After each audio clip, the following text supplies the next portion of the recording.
बारे में सुना है कि बहुत सारे अनुयायी, बहुत सारे पर्यटक वहाँ पे बहुत सारे बड़े पैमाने में, बड़ी संख्या में पहुँचते हैं। वहाँ पे टूरिज़्म होता है, रिलीजियस टूरिज़्म होता है, एक भक्ति भाव होता है। उससे वो एरिया का, वो स्टेट का, वो नेशन का डेवलपमेंट हो सकता है। और हमारा आगे जाके यही मांग है, कहना है कि अगर BTMI एक्ट खारिज करके महाबोधि टेम्पल एक अच्छी बौद्धों के मैनेजमेंट के अंदर, और उससे इम्पोर्टेंट यहाँ के भिक्खू ने मैनेजमेंट करने को शुरुआत की, तो मक्का मदीना से की धरती पर एक बहुत बड़ा बुद्धिस्ट हम पिलग्रिमेज साइट यहाँ बोध गया बिहार में, भारत में बना सकते हैं। महाबोधि मंदिर में आपने घूमा है तो उसमें क्या बदलाव होने चाहिए? क्या आपने ऐसा कुछ देखा है?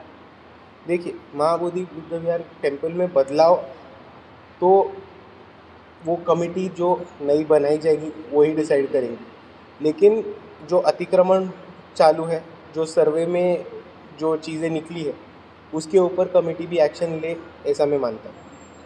ऐसा है कि बिहार सरकार और बुद्धिस्ट ये आप लोग का वो सेंटर जो है बुद्धिस्ट लोग, इनके बीच सुप्रीम कोर्ट में भी कुछ मामला लंबित है। इसको कैसे सुलझाया जा सकता है? आपका क्या सलाह होगा? देखिए, सुप्रीम कोर्ट तक मामला गया था वो गलत था।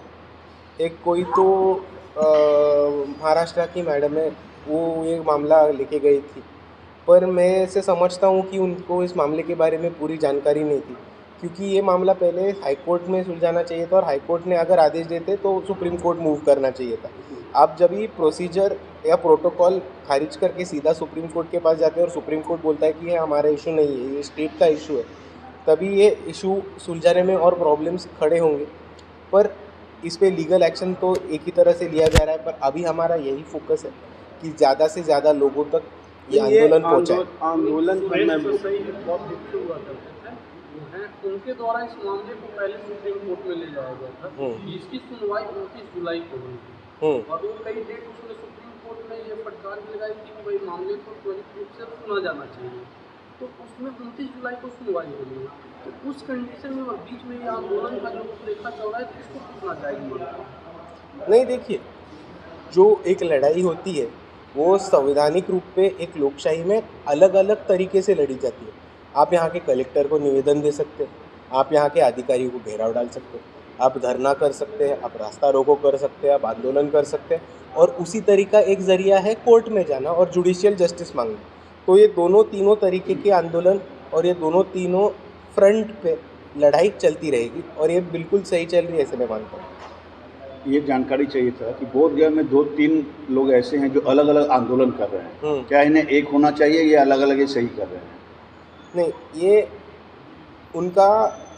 इनकी मांग एक है, और अगर हम देखें तो जो डिमांड है वो एक होने की वजह से, जो उनका फॉलोइंग है वो एक होने की वजह से, मैं ये मानता हूँ कि दोनों भी जो लोग हैं वो बुद्धा के ही पाथ पे चल रहे हैं और बुद्धा के दिखाई हुए दिशा पे चल रहे हैं।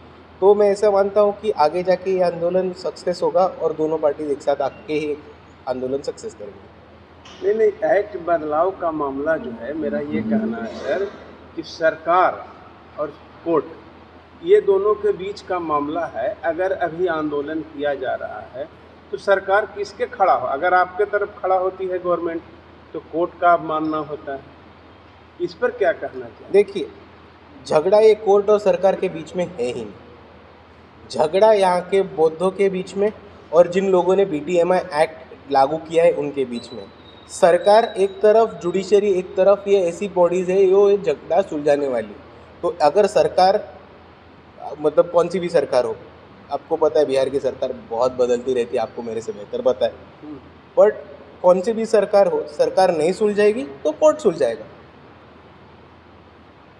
मतलब सरकार बदलेगी तो कोर्ट खुल जाएगा? नहीं, सरकार बदलेगी या नहीं बदलेगी, वो जो नई सरकार आएगी या वही पुरानी सरकार रहेगी, वो उनका मामला है कि वो सुलझाएंगे क्या नहीं। पर कोर्ट में अगर केस गई तो कोर्ट को वो सुलझाना है। चलिए सर, आप क्या कहना चाहते हैं? आप आंदोलन मैं यही लोगों से कहना चाहता हूँ, तो आप अपना क्या लोगों से कहना चाहते हैं? मैं यही लोगों से कहना चाहता हूँ कि इस देश के सेक्युलरिज्म, संविधान और लोकशाही बरकरार रखने के लिए जितने भी माइनॉरिटीज़ अल्पसंख्यक है, जितने भी माइनॉरिटीज़ धर्म है, उनको उनका रिलीजियस फ्रीडम मिलना चाहिए। ये हमारा अधिकार है, ये हमारा राइट है। और इसी राइट के अंतर्गत हमको हमारे रिलीजियस इंस्टीट्यूशंस और उनको मैनेज करने की ट्रस्ट और कमिटीज़ बनाने का पूरा अधिकार है। और इसीलिए बाहर सरकार का हस्तक्षेप ना होके, सरकार का किसी आदेश ना होके कि ये ट्रस्ट के मैनेजमेंट पे ये लोग रहेंगे, ये कौम के लोग रहेंगे, ये समाज के लोग रहेंगे, ये धर्म के लोग रहेंगे। जिस धर्म की वो संस्था है, जिस धर्म के वो इंस्टीट्यूशन है, उनको पूरा हक और अधिकार दो वो चलाने का, ये हमारी मांग है।